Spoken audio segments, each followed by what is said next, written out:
Hello students, in this session I'm going to explain you about the structure and biological role of phospholipids. The question is, what are phospholipids? Phospholipids andre ಏನು? Phospholipids are basically they are compound lipids ಅಥವಾ ನಾವು ಇವನ್ನ ಏನಂತ ಹೇಳ್ಬೋದು complex lipids ಅಂತಾನೂ ಕರಿಬಹುದು. ಯಾಕೆ ಇವನ್ನ ಕಾಂಪ್ಲೆಕ್ಸ್ ಲಿಪಿಡ್ಸ್ ಅಂತ ಕರಿತೇವೆ ಅಂತ ಹೇಳಿದ್ರೆ ಈ ಫಾಸ್ಫೋಲಿಪಿಡ್ಸ್ ಅನ್ನ ನಾವು ಹೈಡ್ರೋಲೈಸ್ ಮಾಡಿದಾಗ upon hydrolysis they yield one alcohol molecule, one or two fatty acid molecules and phosphate group. Usually phosphate ಗ್ರೂಪಿಗೆ ಇನ್ನೊಂದು ಯಾವ್ದಾದ್ರು ಒಂದು ಬೇಸ್ ಅಟ್ಯಾಚ್ ಆಗಿರುತ್ತೆ. ಸೊ ಒಟ್ಟಾರೆ ನಾವು ಹೇಳ್ಬೇಕು ಅಂತ ಹೇಳಿದ್ರೆ ನೋಡಿ, ಈ ಲಿಪಿಡ್ಸ್ ಅನ್ನ ಹೈಡ್ರೋಲೈಸ್ ಮಾಡಿದಾಗ ನಮಗೆ ಒಂದು phosphate group along with alcohol and fatty acids phosphate group ಸಿಕ್ಕತ್ತೆ. ಹಾಗಾಗಿ ಈ ಲಿಪಿಡ್ಸ್ ಅನ್ನೆಲ್ಲ ನಾವೇನಂತ ಕರಿತೀವಿ, ಫಾಸ್ಫೋಲಿಪಿಡ್ಸ್ ಅಂತ ಕರಿತೀವಿ. So these are the lipids which contain phosphate group in them. So that's why we call them as phospholipids. ಈ ಬ್ರಾಡ್ ಆಗಿ ಯಾವ ಆಲ್ಕೋಹಾಲ್ ಇದೆ ಅನ್ನೋದ್ರ ಮೇಲೆ depending on the alcohol content these phospholipids are categorized as glycerophospholipids and sphingospholipids. Look here, the term glycero indicates glycerol. Okay, here the alcohol, ಈ glycerophospholipids ಅಲ್ಲಿ alcohol molecule ಯಾವ್ದಾಗಿರುತ್ತೆ, glycerol is a alcohol molecule. ಹಾಗಾಗಿ ಇದನ್ನ ಏನಂತ ಕರಿತೀವಿ, ಎಲ್ಲ this class of this sub class of phospholipids are called as glycerophospholipids. ಇನ್ನು ಕೆಲವು ಫಾಸ್ಫೋಲಿಪಿಡ್ಸ್ ಅಲ್ಲಿ ಏನಾಗತ್ತಪ್ಪ ಅಂತ ಹೇಳಿದ್ರೆ ಆಲ್ಕೋಹಾಲ್ ಮಾಲಿಕ್ಯೂಲ್ ಸ್ಪಿಂಗೋಸಿನ್ ಅಂತ ಇರುತ್ತೆ. ಸ್ಪಿಂಗೋಸಿನ್ ಅನ್ನೋ ಒಂದು ಆಲ್ಕೋಹಾಲ್ ಮಾಲಿಕ್ಯೂಲ್ ಇನ್ನು ಕೆಲವು ಫಾಸ್ಫೋಲಿಪಿಡ್ಸ್ ಅಲ್ಲಿ ಇರುತ್ತೆ. ಹಾಗಾಗಿ we call those sub class of phospholipids as sphingophospholipids because they are made up of the sphingosine. The alcohol moiety in them is sphingosine. Now let us see the examples of the phospholipids that are present in the biological system. ಈ glycerophospholipids ಅಲ್ಲಿ ಈ 6 ಫಾಸ್ಫೋಲಿಪಿಡ್ಸ್ ತುಂಬಾ common ಆಗಿರುತ್ತೆ ಎಲ್ಲ living system ಅಲ್ಲೂ. ಯಾವ್ಯಾವುದು ಅದು ಅಂತ ಹೇಳಿದ್ರೆ ಫಾಸ್ಫೋಟಿಡಿಲ್ ಎಥನಾಲಮೈನ್. ಈ ಫಾಸ್ಫೋಟಿಡಿಲ್ ಎಥನಾಲಮೈನ್ ನಾವು ಏನಂತ ಕರಿತೇವೆ ಅಂತ ಹೇಳಿದ್ರೆ ಸೆಫಾಲಿನ್ಸ್ ಅಂತ ಕರಿತೀವಿ. ಆಡ್ ಭಾಷೆಯಲ್ಲಿ ಕಾಮನ್ ಆಗಿ ಇದನ್ನ ಏನಂತ ಕರೀತಾರೆ, ಸೆಫಾಲಿನ್ಸ್ ಅಂತ ಕರೀತಾರೆ. ಫಾಸ್ಫೋಟಿಡಿಲ್ ಕೋಲಿನ್, ಈ ಫಾಸ್ಫೋಟಿಡಿಲ್ ಕೋಲಿನ್ ಮಾಲಿಕ್ಯೂಲ್ ನ ಏನಂತ ಕರೀತಾರೆ, ಲೆಸಿಥಿನ್ ಅಂತ ಕರೀತಾರೆ. ಕೇಳಿರ್ಬೋದು ನೀವು, ಈ ಲೆಸಿಥಿನ್ ಸೆಫಾಲಿನ್ಸ್ ಎಲ್ಲ ಎಗ್ ಯolk ಅಲ್ಲಿ ಅಬಂಡೆಂಟ್ ಆಗಿರುತ್ತೆ. Okay, so I'm repeating some of the examples. These are the abundant phospholipids that are present in the biological system. ಯಾವ್ಯಾವುದು, ಫಾಸ್ಫೋಟಿಡಿಲ್ ಎಥನಾಲಮೈನ್, ಇದನ್ನ ಸೆಫಾಲಿನ್ಸ್ ಅಂತಾನೂ ಕರೀತಾರೆ. ಫಾಸ್ಫೋಟಿಡಿಲ್ ಕೋಲಿನ್, ಇದನ್ನ ಕಾಮನ್ ಭಾಷೆಯಲ್ಲಿ ಆಡ್ ಭಾಷೆಯಲ್ಲಿ ನಾವೇನಂತ ಕರೀತಾರೆ, ಇದನ್ನ ಲೆಸಿಥಿನ್ ಅಂತ ಕರೀತಾರೆ. Similarly phosphatidyl serine, phosphatidyl glycerol, phosphatidyl inositol and another one is cardiolipin. ಈ ಎಲ್ಲ ಫಾಸ್ಫೋಲಿಪಿಡ್ಸ್ಗಳು they are examples for the glycerophospholipids. They are examples for glycerophospholipids. ಅದೇ ರೀತಿ ಸ್ಪಿಂಗೋಫಾಸ್ಫೋಲಿಪಿಡ್ಸ್ ಅಲ್ಲಿ ಆಲ್ಕೋಹಾಲ್ ಸ್ಪಿಂಗೋಸಿನ್ ಇರುತ್ತೆ. ಇದರಲ್ಲಿ ಒಂದೇ ಒಂದು ಫಾಸ್ಫೋಲಿಪಿಡ್ ಅಬಂಡೆಂಟ್ ಆಗಿರುತ್ತೆ ನೇಚರ್ ಅಲ್ಲಿ, ಅದನ್ನ ನಾವೇನಂತ ಕರಿತೀವಿ, sphingomyelin. So the one and only example for the sphingophospholipids is sphingomyelin. ಈಗ ನಾವು ಈ ಎಲ್ಲ ಫಾಸ್ಫೋಲಿಪಿಡ್ಸ್ ನ ಸ್ಟ್ರಕ್ಚರ್ಸ್ ಅನ್ನ ನೋಡೋಣ. So first I'm going to explain you about the structure of glycerophospholipids. ಈ ಗ್ಲಿಸರೋಫಾಸ್ಫೋಲಿಪಿಡ್ಸ್ ಅಂದ್ರೆ ಏನು, ನಾನು ಆಲ್ರೆಡಿ ಹೇಳಿರೋ ತರ ಇಲ್ಲಿ ಏನಾಗಿರುತ್ತೆ, ಆಲ್ಕೋಹಾಲ್ ಗ್ಲಿಸರಾಲ್ ಇರುತ್ತೆ, ಇದರ ಜೊತೆಗೆ ಫ್ಯಾಟಿ ಆಸಿಡ್ ಮಾಲಿಕ್ಯೂಲ್ಸ್ ಇರುತ್ತೆ. ಓಕೆ, ಆಮೇಲೆ ಫಾಸ್ಫೇಟ್ ಗ್ರೂಪ್ ಪ್ಲಸ್ ಬೇಸ್ ಇರುತ್ತೆ. But before that let us learn the structure of some basic component in the glycerophospholipid. ಈ ಗ್ಲಿಸರೋಫಾಸ್ಫೋಲಿಪಿಡ್ ಅಲ್ಲಿ ಏನು ಅಂತ ಹೇಳಿದ್ರೆ ಒಂದು ಕಾಂಪೌಂಡ್ ಫಾಸ್ಫೋಟಿಡಿಕ್ ಆಸಿಡ್ ಅಂತ ಇರುತ್ತೆ. ಈ ಫಾಸ್ಫೋಟಿಡಿಕ್ ಆಸಿಡ್ ಅನ್ನ ನಾವೇನಂತ ಕನ್ಸಿಡರ್ ಮಾಡಬಹುದು, it's the mother of all the glycerophospholipids ಅಂತ ಅನ್ಕೋಬಹುದು. ಯಾಕೆ ಅಂದ್ರೆ from this phosphatidic acid base ಮಾತ್ರ ಏನಾಗ್ತಾ ಹೋಗುತ್ತೆ, ಚೇಂಜ್ ಆಗ್ತಾ ಹೋಗುತ್ತೆ. So from this phosphatidic acid we are going to have different glycerophospholipids. So ಹಾಗಾಗಿ first let us learn the structure of the ಗ್ಲಿಸರೋಫಾಸ್ಫೋಲಿಪಿಡ್ಸ್.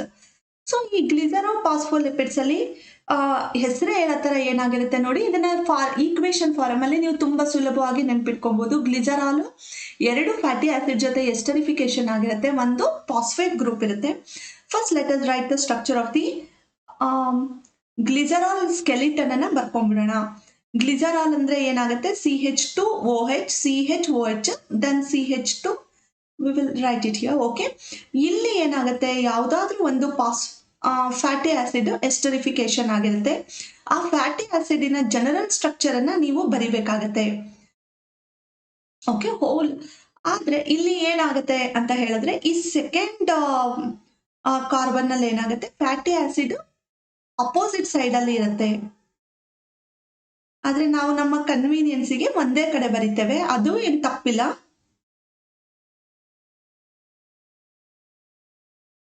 Okay, ಇದು ಇನ್ನೊಂದು fatty acid. This is the ester bond.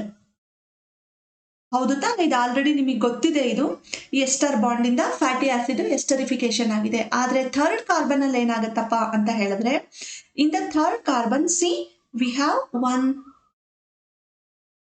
Phosphate group.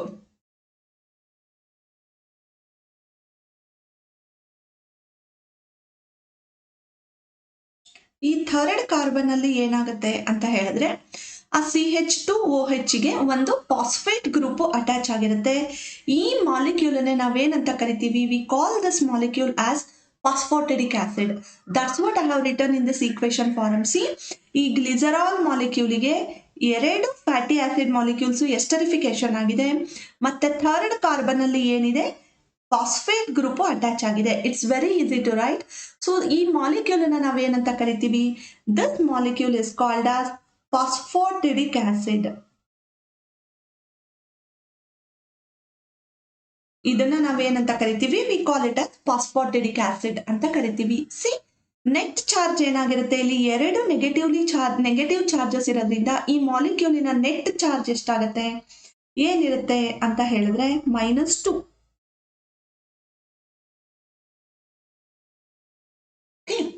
So ಈಗ ಈ ಫಾಸ್ಫೋಟಿಡಿಕ್ ಆಸಿಡ್ಗೆ usually C, ಇಲ್ಲಿ ಒಂದು phosphate group ಇರೋದ್ರಿಂದ ಏನಾಗ್ಬಿಡುತ್ತೆ ಅಂತ ಹೇಳಿದ್ರೆ, usually it has been in interaction with some other base. In ಯಾವುದೋ ಒಂದು ಮಾಲಿಕ್ಯೂಲ್ ಜೊತೆ ಏನಾಗಿರುತ್ತೆ, ಇಲ್ಲಿ ರಿಯಾಕ್ಷನ್ ಆಗುತ್ತೆ. ಸೊ ಯಾವ ಮಾಲಿಕ್ಯೂಲ್ ಈ ಫಾಸ್ಫೋಟಿಡಿಕ್ ಆಸಿಡ್ ಅಟ್ಯಾಚ್ ಆಗುತ್ತೆ, ಲಿಂಕ್ ಆಗುತ್ತೆ ಅನ್ನೋದ್ರ ಮೇಲೆ ಆ ಪರ್ಟಿಕ್ಯುಲರ್ ಗ್ಲಿಸರೋಫಾಸ್ಫೋಲಿಪಿಡಿನ ಹೆಸರನ್ನ ಹೇಳ್ತೀವಿ. ಫಾರ್ ಎಕ್ಸಾಂಪಲ್, ಇಲ್ಲಿ ಕೋಲಿನ್ ಮಾಲಿಕ್ಯೂಲ್ ಅಟ್ಯಾಚ್ ಆಗಿದ್ರೆ ಆಗ ಫಾಸ್ಫೋಟಿಡಿಕ್ ಆಸಿಡ್ಗೆ ಕೋಲಿನ್ ಅಟ್ಯಾಚ್ ಆಗಿದ್ರೆ ಅದನ್ನ ನಾವೇನ್ ಹೇಳ್ತೀವಿ, ಫಾಸ್ಫೋಟಿಡಿಲ್ ಕೋಲಿನ್ ಅಂತ ಕರಿತೇವೆ. ಎಥನಾಲಮೈನ್ ಅಟ್ಯಾಚ್ ಆಗಿದ್ರೆ ಅದನ್ನ ನಾವೇನಂತ ಕರಿತೀವಿ, ಫಾಸ್ಫೋಟಿಡಿಲ್ ಎಥನಾಲಮೈನ್ ಅಂತ ಕರಿತೀವಿ. So only the X molecule varies from one glycerophospholipid to another glycerophospholipid. So now let us know their structure one by one. Okay. Now I'm going to explain you about the structure of the. First, let us know the structure of the phosphatidyl ethanolamine. ಈ ಫಾಸ್ಫೋಟಿಡಿಲ್ ಎಥನಾಲಮೈನ್ ನೀವು ಕಲಿಬೇಕಾದ್ರೆ same thing, ತುಂಬಾ ಸುಲಭ. ಏನ್ ಬರ್ಕೋತೀರಾ, first ಫಾಸ್ಫೋಟಿಡಿಕ್ acid ಅನ್ನ ಬರ್ಕೊಂಬಿಡಿ. ಈ ಫಾಸ್ಫೋಟಿಡಿಕ್ acid ಅಂದ್ರೆ ಏನ್ ಬರೀತೀರಾ ಹೇಳಿ, ಈ CH2OCO CH2N CH3 ಅಂತ ಬರ್ಕೋತೀರಾ. ಆಮೇಲೆ ಸೆಕೆಂಡ್ ಕಾರ್ಬನ್ ನಲ್ಲೂ ಕೂಡ ಏನ್ ಬರೀತೀರಾ, CH2OCO. ಇಲ್ಲೂ ಕೂಡ ಒಂದು ಫ್ಯಾಟಿ ಆಸಿಡ್ ನ ಎಸ್ಟರ್ ಲಿಂಕ್ ಮುಖಾಂತರ ನೀವು ತೋರಿಸ್ರಿ. ಅದಾದ್ಮೇಲೆ ಇಲ್ಲಿ ಹೆಚ್ಚಿರುತ್ತೆ. ಸೊ ಥರ್ಡ್ ಕಾರ್ಬನ್ ಅಲ್ಲಿ ಏನಾಗುತ್ತೆ ಅಂತ ಹೇಳಿದ್ರೆ, you have to write one phosphate group. ಈ ಫಾಸ್ಫೇಟ್ ಗ್ರೂಪಿಗೆ ಈಗ ನಾನು ಯಾವ ಫಾಸ್ಫೋಲಿಪಿಡ್ ಅನ್ನ ಬರಿತಾ ಇದ್ದೀನಿ, ಎಥನಾಲಮೈನ್. ಎಥನಾಲಮೈನ್ ಅನ್ನ ನೀವು ಯಾವ ರೀತಿ ಬರಿಬೇಕಪ್ಪ ಅಂತ ಹೇಳಿದ್ರೆ ನೋಡಿ, CH2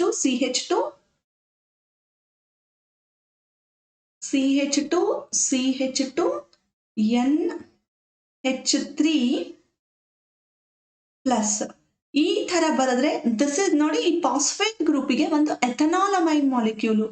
ಈಗ ಏನು ಈ ರೆಡ್ ಕಲರ್ ಅಲ್ಲಿ ಈ ಸ್ಟ್ರಕ್ಚರ್ ಬರ್ದಿದ್ದೀನಿ, this is the structure of the ethanolamine. ಈ ಫಾಸ್ಫೇಟ್ ಗ್ರೂಪಿಗೆ ಒಂದು ಎಥನಾಲಮೈನ್ ಮಾಲಿಕ್ಯೂಲ್ ಬಾಂಡ್ ಅನ್ನ ಫಾರ್ಮ್ ಮಾಡಿರುತ್ತೆ. ಹಾಗಾಗಿ ಇದನ್ನ ನಾವೇನಂತ ಕರಿತೀವಿ, ಫಾಸ್ಫೋಟಿಡಿಲ್ ಎಥನಾಲಮೈನ್ ಅಂತ ಕರಿತೇವೆ. ಸ್ಟೂಡೆಂಟ್ಸ್, ಇದರ ನೆಟ್ ಚಾರ್ಜ್ ಅನ್ನ ನೋಡಿ, ಏನಾಗುತ್ತೆ, ಒಂದು ನೆಗೆಟಿವ್ ಚಾರ್ಜ್ ಇದೆ ಫಾಸ್ಫೇಟ್ ಗ್ರೂಪ್ ಮೇಲೆ, ಈ ಎಥನಾಲಮೈನ್ ನಲ್ಲಿ ಒಂದು ಪಾಸಿಟಿವ್ ಚಾರ್ಜ್ ಇದೆ. ಸೊ ನೆಟ್ ಚಾರ್ಜ್ ಏನಾಗುತ್ತೆ, 0 ಆಗುತ್ತೆ. +1 ಅಂದ್ರೆ ಒಂದು ಪಾಸಿಟಿವ್ ಚಾರ್ಜ್, ಒಂದು ನೆಗೆಟಿವ್ ಚಾರ್ಜ್, ಎರಡು ನಲ್ಲಿಫೈ ಆಗ್ಬಿಟ್ಟು ಏನಾಗುತ್ತೆ, ನೆಟ್ ಚಾರ್ಜ್ 0 ಆಗುತ್ತೆ. ಈ ಕಾಂಪೌಂಡ್ ಅನ್ನ ನಾವು ಏನಂತ ಕರಿತೀವಿ, we call this compound as ಫಾಸ್ಫೋಟಿಡಿಲ್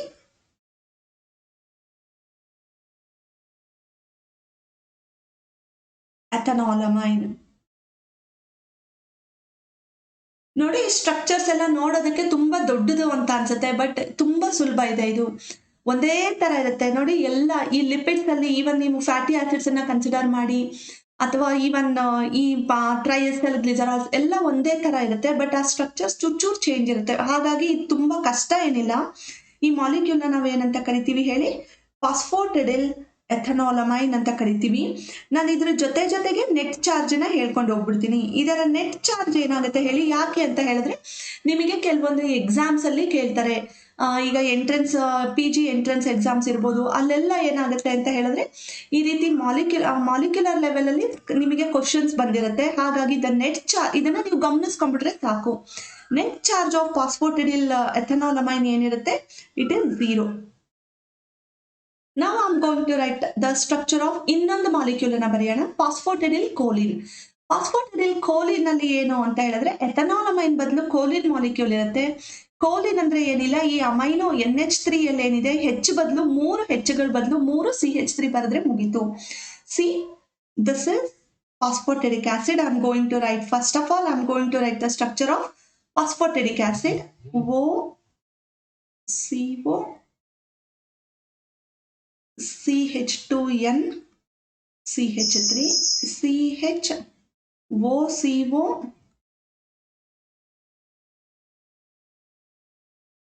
CH2N CH3. ಇಲ್ಲಿ ಏನಾಗುತ್ತೆ ಅಂತ ಹೇಳಿದ್ರೆ, ಥರ್ಡ್ ಕಾರ್ಬನ್ ಅಲ್ಲಿ ಮಾಮೂಲು ಫಾಸ್ಫೋಟಿಡಿಕ್ ಆಸಿಡ್ ನಾವು ಫಸ್ಟ್ ಬರ್ಕೊಂಡ್ಬಿಡ್ಬೇಕಲ್ವಾ. ಸೊ ಈ ಫಾಸ್ಫೋಟಿಡಿಕ್ ಆಸಿಡ್ಗೆ ಈಗ ನಾವು ಕೋಲಿನ್ ಬರೆಯೋಣ. ಕೋಲಿನ್ ಅಂದ್ರೆ ಏನಿಲ್ಲ, ಸೇಮ್ ಎಥನಾಲಮೈನ್ ತರನೇ, ಆದ್ರೆ ಏನಾಗಿರುತ್ತೆ, CH2N 3 Hಗಳ ಬದಲು ನಾವೇನ್ ಬರಿಬೇಕಾಗತ್ತೆ? ಈ ತರ ಮೀಥೈಲ್ ಗ್ರೂಪ್ ನ ಬರೆದ್ರೆ ಸಾಕು. We are going to have the structure of the, ಇಲ್ಲಿ ಪ್ಲಸ್ ಇರುತ್ತೆ. ಸೊ ಇದರ ನೆಟ್ ಚಾರ್ಜ್ ಕೂಡ ನೋಡಿ, ಇಲ್ಲಿ -1 ಇದೆ, ಇಲ್ಲಿ +1 ಇದೆ. So the net charge will be 0. This phospholipid is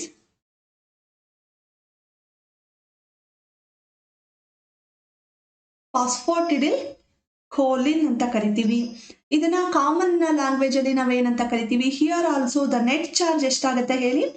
the net charge is 0 ಇಲ್ಲೂ ಕೂಡ. ಇದನ್ನ ನಾವೇನಂತ ಕರಿತೀವಿ ಅಂತ ಹೇಳಿದ್ರೆ, ಲೆಸಿಥಿನ್ಸ್ ಅಂತ ಕರಿತೀವಿ. ಲೆಸಿಥಿನ್ ಅಂತ ಕರಿತೀವಿ. ಈ ಎಥನಾಲಮೈನ್ ಅನ್ನ ಸೆಪಾಲಿನ್ಸ್ ಅಂತ ಕರಿತೀವಿ.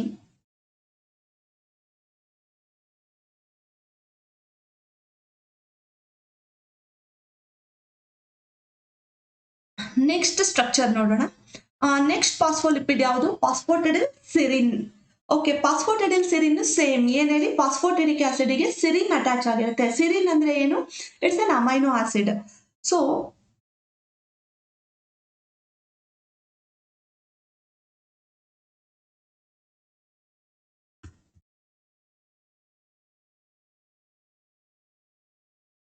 you have to write the structure of the phosphatidic acid.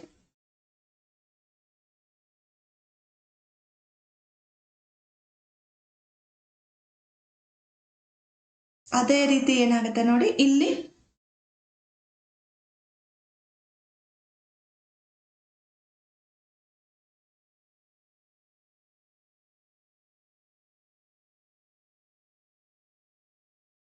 So ನೀವು ಥರ್ಡ್ ಕಾರ್ಬನ್ ಅಲ್ಲಿ ಏನಾಗುತ್ತೆ, ಆಸ್ ಯೂಶುವಲ್ ಏನ್ ಹೇಳಿ? ಫಾಸ್ಫೇಟ್ ಗ್ರೂಪ್ ನ ನೀವು ಬರಿತೀವಿ. ಆದ್ರೆ ಈ ಫಾಸ್ಫೇಟ್ ಗ್ರೂಪ್ ಏನಕ್ಕೆ ಅಟ್ಯಾಚ್ ಆಗಿರುತ್ತೆ? ಇಲ್ಲಿ ಸಿರಿನ್ ಮಾಲಿಕ್ಯೂಲ್ಗೆ ಅಟ್ಯಾಚ್ ಆಗಿರುತ್ತೆ. ಸೊ ಸಿರಿನ್ ಆದ್ರೆ ಏನಾಗುತ್ತೆ? ಸಿರಿನಿನ OH ಮೂಲಕ ಅಟ್ಯಾಚ್ ಆಗಿರುತ್ತೆ. ಸೊ ಅದು ನಮಗೆ ಕಾಣಿಸೋದಿಲ್ಲ. So CH2 CH NH3 plus COO minus. ನೋಡಿ, ಇದು ಸಿರಿನ್ ಮಾಲಿಕ್ಯೂಲ್. ಸೊ ಈ ಪಾರ್ಟ್ ಏನಿದೆ, this is the serine molecule. ನೀವೇ ನನಗೆ what is the net charge of this molecule? Name of this molecule is phosphatidyl serine. Okay, phosphatidyl serine ನಲ್ಲಿ ಏನಾಗುತ್ತೆ ನೋಡಿ, ಈ ಬೇಸ್ ಅಟ್ಯಾಚ್ ಆಗಿರುತ್ತಲ್ಲ ಫಾಸ್ಫೇಟ್ ಗ್ರೂಪಿಗೆ, ಅದು ಸಿರಿನ್ ಆಗಿರುತ್ತೆ. ಸೊ ಸಿರಿನ್ ಅಲ್ಲಿ ನಿಮಗೆ ನೆನಪಿರ್ಬೋದು, ಸಿರಿನ್ ಅಲ್ಲಿ side chain amino acid side chain ನಲ್ಲಿ ಅಮೈನೋ ಆಸಿಡ್ ಸ್ಟ್ರಕ್ಚರ್ಸ್ ನಾವು ನೋಡಿದಾಗ ಏನಾಗ್ಬಿಡುತ್ತೆ ಅಂತ ಹೇಳಿದ್ರೆ,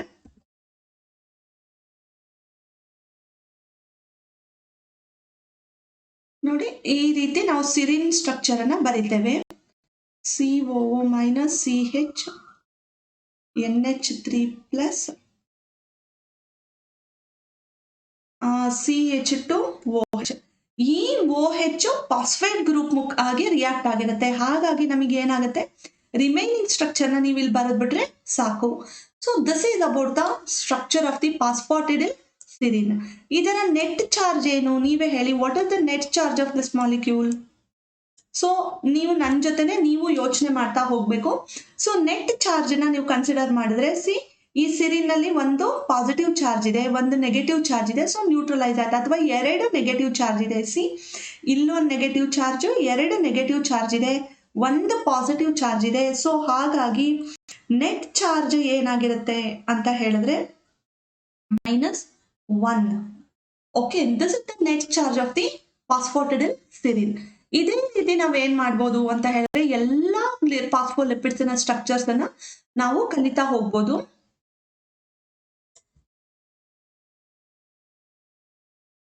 Students, now I'm going to explain you the structure of the phosphatidyl glycerol. Same ಅದೇ ರೀತಿ ಬರಿತೀವಿ. ಏನೇನ ಬರ್ಕೋತೀವಿ ಇಲ್ಲಿ ಕಾಮನ್ ಆಗಿ ಫಾಸ್ಫೋಟೆಡಿಕ್ ಆಸಿಡ್ ಅನ್ನ ನಾವು ಬರ್ಕೊಂಡ್ಬಿಡ್ಬೇಕು. ಈ ಫಾಸ್ಫೋಟೆಡಿಕ್ ಆಸಿಡ್ ಅನ್ನ ಬರ್ಕೊಂಡ್ಮೇಲೆ ಅದಕ್ಕೆ ಗ್ಲಿಸರಾಲ್ ಮಾಲಿಕ್ಯೂಲ್ ನ ಲಿಂಕ್ ಮಾಡಿದ್ರೆ, whatever I have written here, ಇದೇನಿದು ಗ್ಲಿಸರಾಲ್. ಈ ಫಾಸ್ಫೋಟೆಡಿಕ್ ಆಸಿಡ್ ಗೆ ಗ್ಲಿಸರಾಲ್ ರಿಯಾಕ್ಟ್ ಆದಾಗ ನಮಗೆ ಏನ್ ಸಿಕ್ಕತ್ತೆ, ಫಾಸ್ಫೋಟಿಡಿಲ್ ಗ್ಲಿಸರಾಲ್ ಮಾಲಿಕ್ಯೂಲ್ ಸಿಕ್ಕೋಗುತ್ತೆ. ಗೊತ್ತಾಗ್ತಿದೆಯಲ್ವಾ? Same phosphatidic acid, but here ಇಲ್ಲಿ ಏನ್ ಮಾಡ್ತೀವಿ, ಫಾಸ್ಫೇಟ್ ಗ್ರೂಪಿಗೆ ಗ್ಲಿಸರಾಲಿನ OH ಮುಖಾಂತರ ರಿಯಾಕ್ಟ್ ಆಗಿರುತ್ತೆ. ಗ್ಲಿಸರಾಲ್ ನ ನೀವು ಬರೆದ್ಬಿಟ್ರೆ ಏನಾಗುತ್ತೆ, you will get the structure of phosphatidyl glycerol. ಇದರ ನೆಟ್ ಚಾರ್ಜ್ ನೋಡಿ, ಇಟ್ ಇಸ್ -1. ಯಾಕೆ ಅಂತ ಹೇಳಿದ್ರೆ, ಈ ಫಾಸ್ಫೇಟ್ ಗ್ರೂಪ್ ಮೇಲಿರೋ ಒಂದು negative charge, it imparts negative charge to this whole molecule. ಹಾಗಾಗಿ it is A negatively charged lipid ಅಂತ ಹೇಳ್ಬೋದು. ಈ ಕಾರ್ಡಿಯೋಲೈಪಿನ್ ಇದೆಯಲ್ಲ, ಇದು ದೊಡ್ಡ ಸ್ಟ್ರಕ್ಚರ್ ಅಂತ ಅನ್ಸುತ್ತೆ, ಬಟ್ ಆಕ್ಚುಲಿ ಇದು ತುಂಬಾ ಸುಲಭ ಇದೆ. ನೋಡಿ ಈ ಮಾಲಿಕ್ಯೂಲ್ ಅಲ್ಲಿ ಏನಿದೆ ಅಂತ ಹೇಳಿದ್ರೆ, ನೀವು ಅಪ್ ಟು ದಿಸ್ ಈ ಪಾರ್ಟ್ ಅನ್ನ ನೋಡಿ, ನಿಮಗೆ ಏನಂತ ಅನ್ಸುತ್ತೆ ಅಂತ ಹೇಳಿದ್ರೆ, ಅಂದ್ರೆ ನೀವು ಕಂಪ್ಯಾರಿಸನ್ ಮಾಡ್ಕೊಂಡ್ರೆ ಈ ಪಾರ್ಟ್ ಇದೆಯಲ್ಲ, ಪಾರ್ಟ್ ನೋಡಿ, ಈ ಪಾರ್ಟ್ ಪೂರ್ತಿ ಯಾವ ಕಾಣಿಸುತ್ತೆ ನೋಡಿ, ಈ ಸ್ಟ್ರಕ್ಚರ್ ಇದೆಯಲ್ಲ, ದಿಸ್ ಇಸ್ ಫಾಸ್ಫೋಟಿಡಿಲ್ ಗ್ಲಿಸರಾಲ್. ಈ ಫಾಸ್ಫೋಟಿಡಿಲ್ ಗ್ಲಿಸರಾಲಿಗೆ, and just tell me what is this structure. ಈ ಪಾರ್ಟ್ ಇದೆಯಲ್ಲ, ಇದು ಯಾವ ಸ್ಟ್ರಕ್ಚರ್ ಹೇಳಿ ನೋಡೋಣ. ಇದು ಫಾಸ್ಫೋಟಿಡಿಕ್ ಆಸಿಡ್. ಅಂದ್ರೆ ಫಾಸ್ಫೋಟಿಡಿಲ್ ಗ್ಲಿಸರಾಲಿಗೆ ಇನ್ನೊಂದು ಫಾಸ್ಫೋಟಿಡಿಕ್ ಆಸಿಡ್ ಅಟ್ಯಾಚ್ ಆಗ್ಬಿಟ್ಟಿದ್ರೆ ಅದನ್ನ ನಾವೇನಂತ ಕರಿತೀವಿ, ಲಿಂಕ್ ಆಗಿತ್ತು ಅಂದ್ರೆ ವಿ ಸೇ ಇಟ್ ಆಸ್ ಕಾರ್ಡಿಯೋಲೈಪಿನ್ ಅಂತ ಕರಿತೀವಿ. ಯೂಶಲಿ ಇದು ಎಲ್ಲಿ ಅಬಂಡೆಂಟ್ ಆಗಿರುತ್ತೆ ಅಂತ ಹೇಳಿದ್ರೆ, ಹಾರ್ಟ್ ಸೆಲ್ಸ್ ಅಲ್ಲಿ ತುಂಬಾ ಅಬಂಡೆಂಟ್ ಆಗಿರುತ್ತೆ. ಹಾಗಾಗಿ ಇದನ್ನ ನಾವೇನಂತ ಕರಿತೀವಿ, because it is abundantly present in the membrane of the membranes of the heart muscle cells. ಹಾಗಾಗಿ ನಾವು ಇದನ್ನ ಏನಂತ ಕರಿತೀವಿ, ಕಾರ್ಡಿಯೋಲೈಪಿನ್ ಅಂತಾನೆ ಕರೀತಾರೆ ಇದನ್ನ. ಸೊ ಹೇಗೆ ನೆನ್ಪಿಟ್ಕೊಳ್ಳೋದು ನೋಡಿ, ತುಂಬಾ ಸುಲಭ. ಫಾಸ್ಫೋಟಿಡಿಲ್ ಗ್ಲಿಸರಾಲಿಗೆ ನೀವು ಇನ್ನೊಂದು ಫಾಸ್ಫೋಟಿಡಿಕ್ ಆಸಿಡ್ ಅನ್ನ ರಿಯಾಕ್ಟ್ ಮಾಡಿದ್ರೆ, ಥ್ರೂ ಫಾಸ್ಫೇಟ್ ಗ್ರೂಪ್ ರಿಯಾಕ್ಟ್ ಮಾಡ್ಬಿಟ್ರೆ ಏನಾಗುತ್ತೆ, ನಮಗೆ ಕಾರ್ಡಿಯೋಲೈಪಿನ್ ಸಿಕ್ಕೋಗುತ್ತೆ. So students, that's all about the glycero phospholipids. ಈ ಗ್ಲಿಸರೋ ಫಾಸ್ಫೋಲಿಪಿಡ್ಸ್ಗಳು ಎಲ್ಲಿ ಅಬಂಡೆಂಟ್ ಆಗಿರುತ್ತೆ ಅಂತ ಹೇಳಿದ್ರೆ, ನೋಡಿ ಈ ಎಲ್ಲಾ ಗ್ಲಿಸರೋ ಫಾಸ್ಫೋಲಿಪಿಡ್ಸ್ ಅನ್ನ ಕನ್ಸಿಡರ್ ಮಾಡಿ. ಅಂದ್ರೆ ಫಾಸ್ಫೋಟಿಡಿಕ್ ಆಸಿಡ್ ಇರ್ಬೋದು, ಅಥವಾ ಫಾಸ್ಫೋಟಿಡಿಕ್ ಆಸಿಡ್ ಅನ್ನ ನಾವು ಹಾಗೆ ಬಿಟ್ಬಿಡೋಣ, ಬಿಕಾಸ್ ಇದು ನಾವು ಸ್ಟ್ರಕ್ಚರ್ ನ ಕಲಿಯೋದಕ್ಕೆ ಈಸಿ ಆಗಲಿ ಅಂದ್ಬಿಟ್ಟು ಫಾಸ್ಫೋಟಿಡಿಕ್ ಆಸಿಡ್ ಅನ್ನ ಕಲಿತ್ವಿ. ಸೊ ಈ ಫಾಸ್ಫೋಟಿಡಿಲ್ ಎಥನಾಲಮೈನ್ ಇರ್ಬೋದು, ಫಾಸ್ಫೋಟಿಡಿಲ್ ಕೋಲಿನ್ ಇರ್ಬೋದು, ಫಾಸ್ಫೋಟಿಡಿಲ್ ಸಿರಿನ್ ಇರ್ಬೋದು, ಫಾಸ್ಫೋಟಿಡಿಲ್ ಗ್ಲಿಸರಾಲ್, ಕಾರ್ಡಿಯೋಲೈಪಿನ್ ಇರ್ಬೋದು, ಈ ಎಲ್ಲ ಮಾಲಿಕ್ಯೂಲ್ಸ್ ಕೂಡ ಏನಾಗಿರುತ್ತೆ ಅಂತ ಹೇಳಿದ್ರೆ, ನೋಡಿ ಈ ಪೋರ್ಷನ್ ಅಲ್ಲಿ ಈ ಲಿಪಿಡ್ ಮಾಲಿಕ್ಯೂಲ್ಸ್ ನಾವು ಕನ್ಸಿಡರ್ ಮಾಡಿದ್ರೆ, ಈಗ ಫಸ್ಟ್ ಅಂಡ್ 2 ಈ ಮಾಲಿಕ್ಯೂಲ್ಸ್ ಇದೆಯಲ್ಲ, ಏನು ಫ್ಯಾಟಿ ಆಸಿಡ್ ಗ್ಲಿಸರಾಲ್ ಜೊತೆ ಫ್ಯಾಟಿ ಆಸಿಡ್ ರಿಯಾಕ್ಟ್ ಆಗಿದೆಯಲ್ಲ, ಈ ಪಾರ್ಟ್ ಹೈಲಿ ಹೈಡ್ರೋಫೋಬಿಕ್, ಅಂದ್ರೆ ವಾಟರ್ ಇನ್ಸಾಲ್ಯುಬಲ್ ಪಾರ್ಟ್. ಆದ್ರೆ because of the presence of phosphate group, ಇಲ್ಲಿ ಒಂದು ಫಾಸ್ಫೇಟ್ ಗ್ರೂಪ್ ಇರೋದ್ರಿಂದ, ಪ್ಲಸ್ ಆ phosphate group highly water soluble ಬೇಸ್ಗೆ ಅಟ್ಯಾಚ್ ಆಗಿರೋದ್ರಿಂದ ಏನಾಗ್ಬಿಡುತ್ತಪ್ಪ ಅಂದ್ರೆ ಈ ಫಾಸ್ಫೋಲಿಪಿಡ್ಸ್ ಯೂಶುವಲಿ ಏನಾಗುತ್ತೆ, one part is hydrophilic and the remaining part is hydrophobic. ಹಾಗಾಗಿ ಇಲ್ಲಿ large highly water soluble hydrophilic molecules ಏನಾಗುತ್ತೆ, ಹೆಡ್ ಗ್ರೂಪ್ಸ್ ನ ಫಾರ್ಮ್ ಮಾಡಿದ್ರೆ ಇದನ್ನ ನಾವು ಕಾರ್ಟೂನ್ ರೆಪ್ರೆಸೆಂಟೇಷನ್ ಅಲ್ಲಿ ಈ ರೀತಿ ಬರಿತೀವಿ. ಈ ಸರ್ಕಲ್ ಹಾಕಿದ್ರೆ ಇದೇನನ್ನ ಇಂಡಿಕೇಟ್ ಮಾಡುತ್ತೆ, it indicate the hydrophilic head group. ಅಂದ್ರೆ ಏನನ್ನ, ಈ ಫಾಸ್ಫೇಟ್ ಗ್ರೂಪ್ ಮತ್ತೆ ಅದಕ್ಕೆ ಅಟ್ಯಾಚ್ ಆಗಿರೋ ಬೇಸ್ ಯಾವ್ದಾದ್ರೂ ಇರ್ಬೋದು, ಅದು ಫಾಸ್ಫೋಟಿಡಿಲ್ ಕೋಲಿನ್ ಅಲ್ಲಿ ಫಾಸ್ಫೋಕೋಲಿನ್ ಇರ್ಬೋದು, ಫಾಸ್ಫೋ ಎಥನಾಲಮೈನ್ ಇರ್ಬೋದು, ಗೊತ್ತಾಗ್ತಿದೆಯಲ್ವಾ. ಈ ಹೈಲಿ ವಾಟರ್ ಸಾಲ್ಯುಬಲ್ ಪಾರ್ಟ್ ಅನ್ನು ನಾವು ಹೆಡ್ ಗ್ರೂಪ್ ತರ ರೆಪ್ರೆಸೆಂಟ್ ಮಾಡ್ತೀವಿ. ಈ ಎರಡು ಫ್ಯಾಟಿ ಆಸಿಡ್ ಅನ್ನ ನಾವು ಏನ್ ಮಾಡ್ತೀವಿ, ಎರಡು ಟೈಲ್ಗಳ ರೂಪದಲ್ಲಿ ರೆಪ್ರೆಸೆಂಟ್ ಮಾಡ್ತೀವಿ. ಸೊ ಹಾಗಾಗಿ ಸಿ ದಿಸ್ ಹೆಡ್ ಗ್ರೂಪ್ ಏನಾಗಿದೆ, it is highly hydrophilic. So it is highly water soluble or it is highly hydrophilic. ಆದ್ರೆ ಈ ಟೈಲ್ ಗ್ರೂಪ್ ಇದೆಯಲ್ಲ, ಇದೇನಾಗುತ್ತೆ highly hydrophobic. It always tends to it is highly hydrophobic. ಹಾಗಾಗಿ ನಾವು ಇದನ್ನ ಏನಂತ ಕರಿತೀವಿ, ಫಾಸ್ಫೋಲಿಪಿಡ್ ಮಾಲಿಕ್ಯೂಲ್ಸ್ ಅನ್ನ ಆಂಫಿಪಥಿಕ್ ಮಾಲಿಕ್ಯೂಲ್ಸ್ ಅಂತ ಕರಿತೇವೆ. ಫಾಸ್ಫೋಲಿಪಿಡ್ಸ್ ಆರ್ ಆಂಫಿಪಥಿಕ್ ಮಾಲಿಕ್ಯೂಲ್ಸ್. ಏನು ಆಂಫಿಪಥಿಕ್ ಮಾಲಿಕ್ಯೂಲ್ಸ್ ಅಂತ ಹೇಳಿದ್ರೆ, any molecule which is having both hydrophilic and hydrophobic part in it is called as amphipathic molecule. So because of this property ಏನಾಗುತ್ತೆ, usually whenever they are mixed with the water molecules, they have a tendency to form the lipid bilayers. So ಹಾಗಾಗಿ ಈ amphipathic nature ಇರೋದ್ರಿಂದ ಏನಾಗ್ಬಿಡುತ್ತಪ್ಪ ಅಂತ ಹೇಳಿದ್ರೆ, always they have a tendency to avoid the water molecule. Because ಅಂದ್ರೆ ಏನು ಅಂತ ಹೇಳಿದ್ರೆ ನೋಡಿ, ಈ ಹೈಡ್ರೋಫೋಬಿಕ್ ಪಾರ್ಟ್ ವಾಟರ್ ಮಾಲಿಕ್ಯೂಲ್ ಅನ್ನ ಅವಾಯ್ಡ್ ಮಾಡೋದಕ್ಕೆ ನೋಡ್ತಾ ಇರುತ್ತೆ. ಈ ಹೈಡ್ರೋಫಿಲಿಕ್ ಪಾರ್ಟ್ ಏನ್ ಮಾಡುತ್ತೆ, it is having a tendency to interact with water molecule. So ಈ ಎರಡು ಪ್ರಾಪರ್ಟಿನ ಅಥವಾ ಫುಲ್ಫಿಲ್ ಮಾಡೋದಕ್ಕೆ ಏನಾಗ್ಬಿಡುತ್ತೆ ಅಂದ್ರೆ ಹೈಯರ್ ಸ್ಟ್ರಕ್ಚರ್ಸ್ ಫಾರ್ಮ್ ಆಗುತ್ತೆ. ಈ ಹೈಯರ್ ಸ್ಟ್ರಕ್ಚರ್ಸ್ ಅನ್ನೇ ನಾವೇನ್ ಕರಿತೀವಿ, ಲಿಪಿಡ್ ಬೈಲೇಯರ್ಸ್ ಅಂತ ಕರಿತೀವಿ. ಸೊ ಈ ರೀತಿ ಲಿಪಿಡ್ಸ್ ಬೈಲೇಯರ್ಸ್ ಫಾರ್ಮ್ ಮಾಡುವಂತ ಕೆಪಾಸಿಟಿ ಇರೋದ್ರಿಂದ ಏನಾಗ್ಬಿಡುತ್ತೆ, ಫಾಸ್ಫೋಲಿಪಿಡ್ಸ್ ಎಲ್ಲ ಮೆಂಬ್ರೇನ್ ಲಿಪಿಡ್ಸ್ ಆಗಿ ಫಂಕ್ಷನ್ ಮಾಡ್ತವೆ. So the major function of the phospholipids is they are the components of our cell membranes. Okay, this is about the major function of the phospholipids. So some of the I'm going to explain you about the functions of the phospholipids.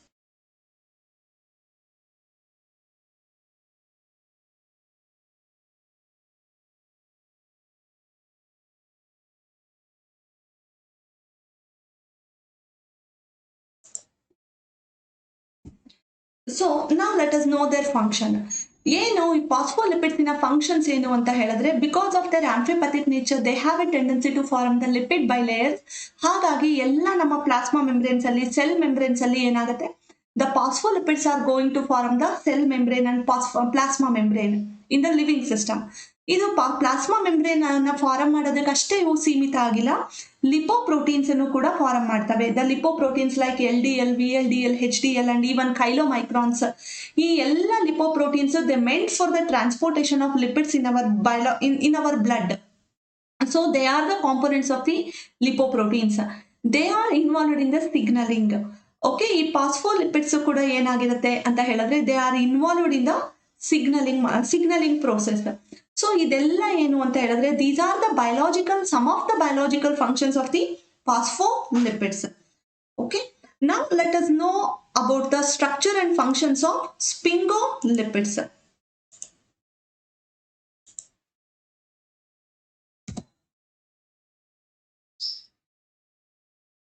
So ಈ ಸ್ಪಿಂಗೋಫಾಸ್ಫೋಲಿಪಿಡ್ಸ್ ಅಂದ್ರೆ ಏನು ಅಂತ ಹೇಳಿದ್ರೆ, ಈ ಸ್ಪಿಂಗೋಫಾಸ್ಫೋಲಿಪಿಡ್ಸ್ ಅಂದ್ರೆ ಹೆಸರೇ ಹೇಳೋ ತರ ಏನಾಗಿರುತ್ತೆ ಹೇಳಿ, ಇಲ್ಲಿ alcohol molecule is sphingosine. Usually ಇಲ್ಲಿ ಏನಾಗಿರುತ್ತೆ, ಈ ಸ್ಪಿಂಗೋಫಾಸ್ಫೋಲಿಪಿಡ್ಸ್ ಅಲ್ಲಿ ಆಲ್ಕೋಹಾಲ್ ಏನಾಗಿರುತ್ತೆ, sphingosine is the alcohol molecule. ಈ sphingosine it's a special alcohol, it's an amine alcohol. ಆಮೇಲೆ ಈ ಸ್ಪಿಂಗೋಸಿನ್ ಇದೆಯಲ್ಲ,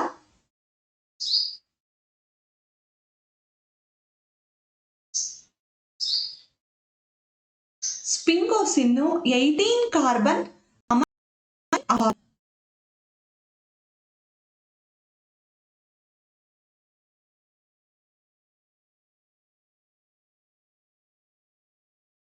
Sphingosine is a amine alcohol.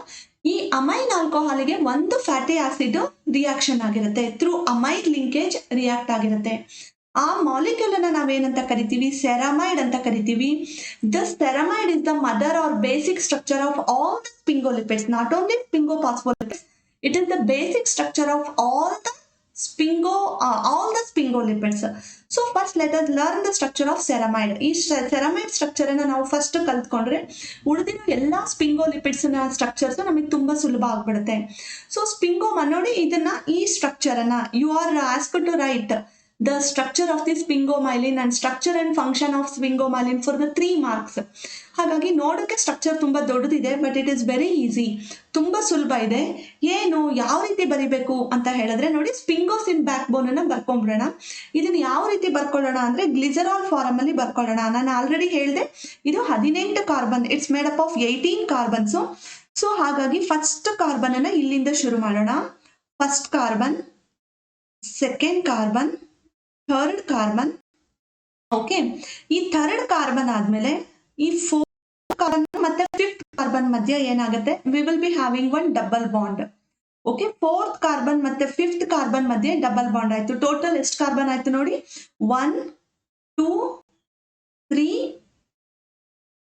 Okay, fourth and fifth 5 carbon ಆಯ್ತು. ಇನ್ನು ಎಷ್ಟು ಕಾರ್ಬನ್ ಉಳಿದಿದೆ, 13 ಕಾರ್ಬನ್ಸ್ ಉಳಿತು. ಸೊ ಅದರಲ್ಲಿ 12 ಕಾರ್ಬನ್ ಏನಂತ CH2 12 ಅಂತ ಬರೆಯೋಣ. And then the last carbon ಏನಾಗುತ್ತೆ, I mean first carbon CH3 ಅಂತ ಬರೆಯೋಣ. ಈ ರೀತಿ ಬರೆದ್ಮೇಲೆ ಇಲ್ಲಿ ಏನಾಗುತ್ತೆ ಅಂತ ಹೇಳಿದ್ರೆ, ಇಲ್ಲಿ ಫಸ್ಟ್ ಕಾರ್ಬನ್ ನಲ್ಲಿ CH2OH ಇರುತ್ತೆ, ಸೆಕೆಂಡ್ ಕಾರ್ಬನ್ ಅಲ್ಲಿ ನೋಡಿ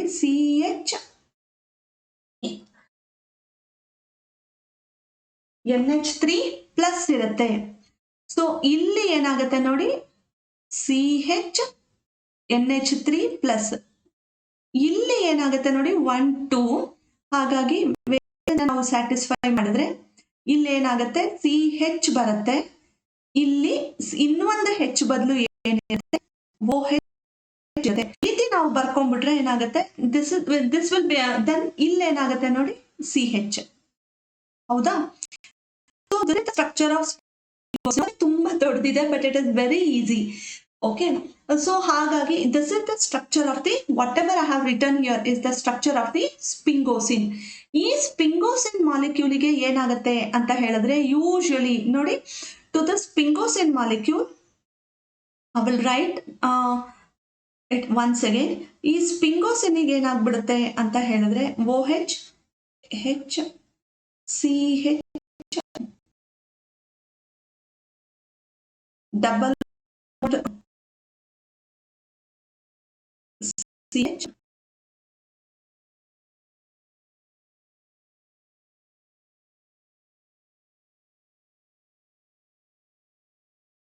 ಇಲ್ಲಿ ಏನಾಗುತ್ತೆ,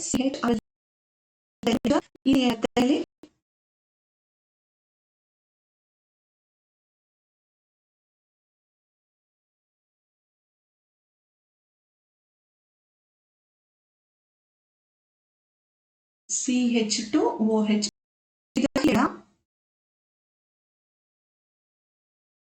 ಇಲ್ಲಿ ಏನಾಗಿರೋ ಅಂತ ಹೇಳಿದ್ರೆ, ಈ NH ಇದೆಯಲ್ಲ,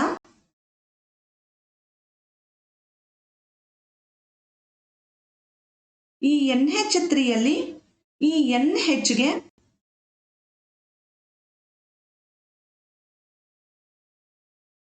I will write it here.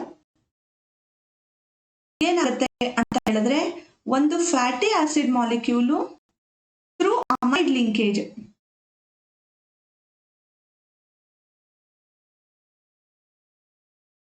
ಒಂದು ಫ್ಯಾಟಿ ಆಸಿಡ್ ಮಾಲಿಕ್ಯೂಲು ಇಲ್ಲಿ ರಿಯಾಕ್ಟ್ ಆಗಿರುತ್ತೆ.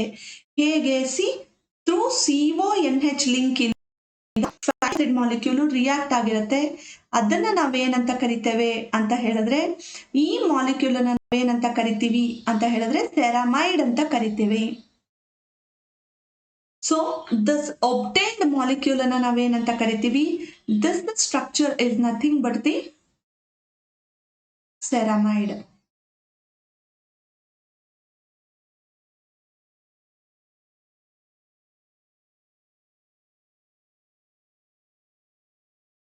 ಓಕೆ. ಸೊ ಹಾಗಾಗಿ ನಾವು ಸೆರಾಮೈಡ್ ಅನ್ನ ನೀವು ಹೇಗೆ ಬಿಟ್ಕೋಬಹುದು ನೋಡಿ, ಇಟ್ ಇಸ್ ವೆರಿ ಈಸಿ. ಈ ಪಾರ್ಟ್ ನಮಗೆ ಹೇಗೆ ನೋಡಿ, ಒಂದು ಫ್ಯಾಟಿ ಮಾಲಿಕ್ಯೂಲ್ ಅನ್ಸುತ್ತೆ because of it's a long hydrophobic part. Actually ಇದು ಇಂಡಿವಿಜುವಲ್ ಫ್ಯಾಟಿ ಆಸಿಡ್ ಅಲ್ಲ, ಏನಾಗಿರುತ್ತೆ ಸ್ಪಿಂಗೋಸಿನ್ ನಲ್ಲಿರುವಂತ ಕಾರ್ಬನ್ ಚೈನೆ ಒಂದು ಫ್ಯಾಟಿ ಆಸಿಡ್ ತರ ಅನ್ಸುತ್ತೆ. ಅಂದ್ರೆ ಮಾಮೂಲಿ ನಮ್ಮ ಗ್ಲಿಸರೋ ಫಾಸ್ಫೋಲಿಪಿಡ್ ಅಲ್ಲಿ ಒಂದು ಫ್ಯಾಟಿ ಆಸಿಡ್ ರಿಯಾಕ್ಟ್ ಆದಾಗ ಹೇಗೆ ಕಾಣಿಸುತ್ತೋ ಇಲ್ಲೂ ಕೂಡ ಅದೇ ರೀತಿ ಅನ್ಸುತ್ತೆ. ಆದ್ರೆ ಸೆಕೆಂಡ್ ಕಾರ್ಬನ್ ಅಲ್ಲಿ ಏನಾಗತ್ತಪ್ಪ ಅಂತ ಹೇಳಿದ್ರೆ ನೋಡಿ, ಈ ಅಮೈನ್ ಗ್ರೂಪಿಗೆ ನಮ್ಮ ಕಾರ್ಬಾಕ್ಸಿಲಿಕ್ ಆಸಿಡ್, ಫ್ಯಾಟಿ ಆಸಿಡಿನ ಕಾರ್ಬಾಕ್ಸಿಲಿಕ್ ಆಸಿಡ್ ಏನಾಗುತ್ತೆ ಥ್ರೂ ಪೆಪ್ಟೈಡ್ ಲಿಂಕೇಜ್ ಅನ್ಬೋದು ಅಥವಾ ಥ್ರೂ ಅಮೈನ್ ಲಿಂಕೇಜ್ ಏನಾಗುತ್ತೆ ಒಂದು ಬಾಂಡ್ ಅನ್ನ ಫಾರ್ಮ್ ಮಾಡುತ್ತೆ.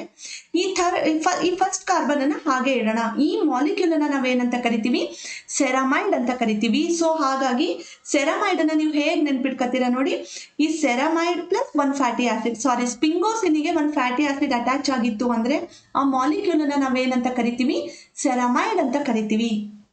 ಈ ಸೆರಾಮೈಡಿಗೆ ಏನಾಗುತ್ತೆ ಅಂತ ಹೇಳಿದ್ರೆ, ಈ ಫಾಸ್ಫೋಲಿಪಿಡ್ ಆದ್ರೆ ಯೂಶಲಿ ಏನಾಗಿರುತ್ತೆ ಅಂತ ಹೇಳಿದ್ರೆ, ಈ ಫಾಸ್ಫೋಲಿಪಿಡ್ಸ್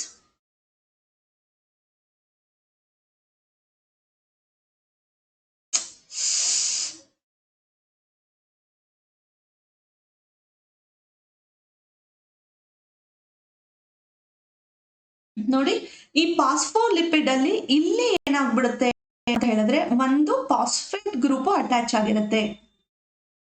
ಓಕೆ, ಅಂದ್ರೆ ಸ್ಪಿಂಗೋ ಫಾಸ್ಫೋಲಿಪಿಡ್ ಅಲ್ಲಿ ನಾನು ಇರೋದೇ ಒಂದೇ ಒಂದು ಎಕ್ಸಾಂಪಲ್ ಅಂತ ಹೇಳಿದ್ದೆ. ಈ ಸೆರಾಮೈಡಿಗೆ ಏನಾಗಿರುತ್ತೆ ಒಂದು ಫಾಸ್ಫೇಟ್ ಗ್ರೂಪ್ ಅಟ್ಯಾಚ್ ಆಗಿರುತ್ತೆ. ಆ ಫಾಸ್ಫೇಟ್ ಗ್ರೂಪಿಗೆ ಯೂಶಲಿ ಕೋಲಿನ್ ಅಟ್ಯಾಚ್ ಆಗಿರುತ್ತೆ. ಕೋಲಿನ್ ಅಂದ್ರೆ ಯಾವ ರೀತಿ ಬರೀತೀರಾ, CH2 CH2N, ಇಲ್ಲೆಲ್ಲ ಏನಿರುತ್ತೆ ಹೇಳಿ,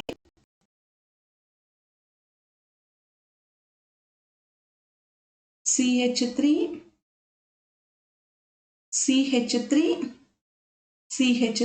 ಇದು N+. ಓಕೆ, ಸೊ ಈ ರೀತಿ ಸ್ಥಿರಮೈಡಿಗೆ ಫಾಸ್ಫೇಟ್ ಗ್ರೂಪ್ ಮತ್ತೆ ಕೋಲಿನ್ ಅಟ್ಯಾಚ್ ಆಗಿತ್ತು ಅಂತ ಹೇಳಿದ್ರೆ ಅದನ್ನ ನಾವೇನಂತ ಕರಿತೀವಿ, we call that molecule as sphingomyelin ಅಂತ ಕರಿತೀವಿ.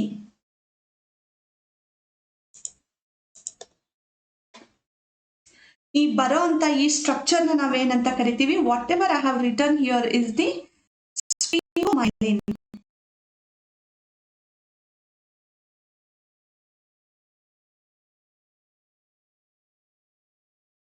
It is very easy. ಏನಿಲ್ಲ, ನೀವು ಸ್ಪಿಂಗೋಸಿನ್ ಬರೀತೀರಾ, ಎರಡನೇ ಅಮೈನ್ ಗ್ರೂಪಿಗೆ ಏನ್ ಮಾಡಬೇಕು, ಥ್ರೂ ಅಮೈನ್ ಲಿಂಕೇಜ್ ಒಂದು ಫ್ಯಾಟಿ ಆಸಿಡ್ ಅನ್ನ ಬರೆದ್ಬಿಡ್ಬೇಕು. ಈಗ ಫಸ್ಟ್ ಕಾರ್ಬನ್ ಅನ್ನ OH ಗ್ರೂಪ್ ಇತ್ತಲ್ಲ, ಅಲ್ಲಿ ಒಂದು ಫಾಸ್ಫೇಟ್ ಗ್ರೂಪ್ ಅನ್ನ ಬರೆದ್ಬಿಟ್ಟು ಅದಕ್ಕೆ ಒಂದು ಕೋಲಿನ್ ಬರೆದ್ರಿ ಅಂತ ಹೇಳಿದ್ರೆ you are going to have the sphingomyelin. This is the only phospholipid, this is the example of this is the one and only phospholipid. ಸ್ಪಿಂಗೋ ಫಾಸ್ಫೋಲಿಪಿಡಿಗೆ ಇದು ಒಂದೇ ಎಕ್ಸಾಂಪಲ್ ಇರೋದು, ಇದನ್ನ ನೀವು ನೆನ್ಪಿಟ್ಕೊಂಡ್ರೆ ಸಾಕು. So students, that's all about the phospholipids. So ನಾನು ರಿಪೀಟ್ ಮಾಡ್ತಾ ಇದ್ದೀನಿ, ಸಮ್ಮರೈಸ್ ಮಾಡ್ತೇನೆ. ಏನಪ್ಪಾ ಅಂತ ಹೇಳಿದ್ರೆ, ಈ ಫಾಸ್ಫೋಲಿಪಿಡ್ಸ್ ಅಂತ ಅಂದ್ರೆ ನಿಮಗೀಗ ಅರ್ಥ ಆಗಿರ್ಬೋದು, ಈ ಡೆಫಿನಿಷನ್ಸ್ ಎಲ್ಲ ಈಗ ಕ್ಲಿಯರ್ ಆಗಿ ಗೊತ್ತಾಗಿರ್ಬೋದು. ನೋಡಿ, ಫಾಸ್ಫೋಲಿಪಿಡ್ಸ್ ಅಂದ್ರೆ usually they are compound lipids, they are made up of alcohols, 1 or 2 fatty acids and compulsory ಏನಿರುತ್ತೆ ಫಾಸ್ಫೇಟ್ ಗ್ರೂಪ್ ಇದ್ದೇ ಇರುತ್ತೆ. ಈ ಫಾಸ್ಫೋಲಿಪಿಡ್ಸ್ ಅಲ್ಲಿ ಆಲ್ಕೋಹಾಲ್ ಯಾವ್ದಿದೆ ಅನ್ನೋದ್ರ ಮೇಲೆ ಗ್ಲಿಸರೋ ಫಾಸ್ಫೋಲಿಪಿಡ್ಸ್ ಮತ್ತೆ ಸ್ಪಿಂಗೋ ಫಾಸ್ಫೋಲಿಪಿಡ್ಸ್ ಅಂತ ಕ್ಲಾಸಿಫೈ ಮಾಡ್ತೀವಿ. These are some of the examples and the one and only example for the sphingophospholipid is sphingomyelin. Sphingomyelin ಎಲ್ಲಿರುತ್ತಪ್ಪ ಅಂತ ಹೇಳಿದ್ರೆ ನೋಡಿ, ಇದನ್ನ ಸ್ಪಿಂಗೋಮೈಲಿನ್ ಅಂತ ಕರೀತಾರೆ. ಅಂದ್ರೆ ನಿಮಗೆ ಗೊತ್ತಾಗ್ಬಿಡ್ಬೋದು ಹೆಸರು ನೋಡಿದ ತಕ್ಷಣ. ಈ ಸ್ಪಿಂಗೋಮೈಲಿನ್ ಶೀಟ್ ಅಂತ ಇರುತ್ತಲ್ವಾ ನಮ್ಮ ನ್ಯೂರಾನ್ಸ್ ಅಲ್ಲಿ, some neurons are myelinated neurons. ಅಂದ್ರೆ ಈಗ ಕೆಲವು ನ್ಯೂರಾನ್ಸ್ಗಳು they are axon of some of the neurons are surrounded by the myelin sheet. ಅಂದ್ರೆ ನಮ್ಮ ನ್ಯೂರಾನ್ಸಿನ ಕೆಲವು ಆಕ್ಸಾನ್ಗಳು ಏನಾಗಿರುತ್ತೆ, ಮೈಲಿನ್ ಶೀಟ್ ಅದನ್ನ ಕವರ್ ಮಾಡಿರುತ್ತೆ. ಈ ಮೈಲಿನ್ ಶೀಟ್ ಅಲ್ಲಿರುವಂತ ಅಬಂಡೆಂಟ್ ಫಾಸ್ಫೋಲಿಪಿಡ್ ಯಾವುದು, sphingomyelin. Because this phospholipid is present in the neurons, in the axons, in the myelin sheet ಅಲ್ಲಿ ಇದು ಅಬಂಡೆಂಟ್ ಆಗಿರೋದ್ರಿಂದ ಈ ಫಾಸ್ಫೋಲಿಪಿಡಿಗೆ ಏನಂತ ಹೆಸರು ಕರೀತಾರೆ, ಸ್ಪಿಂಗೋಮೈಲಿನ್ ಅಂತಾನೆ ಕರೆದ್ಬಿಟ್ರು. ಸೊ ದ ಸ್ಪಿಂಗೋಮೈಲಿನ್ ಇಸ್ ಅಫ್ಕೋರ್ಸ್ ಬೇರೆ ಟಿಶ್ಯೂನಲ್ಲೂ ಇಟ್ ಇಸ್ ಪ್ರೆಸೆಂಟ್, ಇದು ಇಲ್ಲ ಅಂತಲ್ಲ, ಇದೆ. The sphingomyelin is also present in some other tissues. Okay, but it is abundantly present in the but this phospholipid is abundantly present in myelin sheet. ಹಾಗಾಗಿ ಇದನ್ನ ಏನಂತ ಕರೆದ್ರು, sphingomyelin ಹೆಸರು ಕರೆದಿದ್ದಾರೆ. So students, that's all about the ಫಾಸ್ಫೋಲಿಪಿಡ್ಸ್.